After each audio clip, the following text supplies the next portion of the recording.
following the fallout of a mass shooting at Baltimore's Morgan State University last night. 4 students and another person were shot outside a crowded homecoming event at the school. All are expected to be okay. Police say the shooting likely happened after a dispute between 2 groups, and they say there were multiple people with weapons at the scene.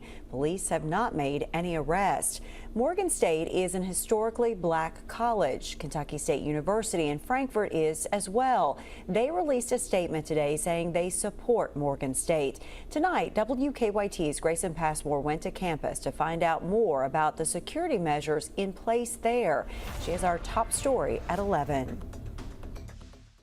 It was described as chaos when a popular homecoming week event ended with gunfire at Morgan State University in Baltimore Tuesday night. Got a shot out window, it appears. 5 people were shot in the 531st mass shooting in the U.S. this year, the 17th on a college campus, according to the Gun Violence Archive.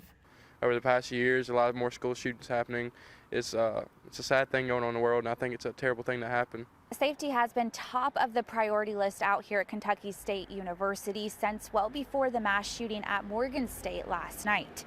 According to the campus police chief, they've been given additional funding by the school to hire more officers. That's opportunity that will allow more security around campus. It makes you feel a little bit more safer that you know you got another person around to help and look out for you. In the event of an active shooter, we're told campus police would trigger a red alert to send a message to students' phones telling them to stay in place and lock their doors. And like city police departments, they're trained to locate and engage the shooter within minutes when possible. It was just very unfortunate, and I just wanted to pray for the victims and their families to know. KSU students just spent last week celebrating their homecoming. And while they say they feel as safe as they can on campus, the possibility of a school shooting always looms in the back of their minds these days. They will never be able to feel safe again, but I just hope that, with guidance and counseling and all that they can feel safe to just go to school again and be kids again. On KSU's campus, Grayson Passmore, WKYT.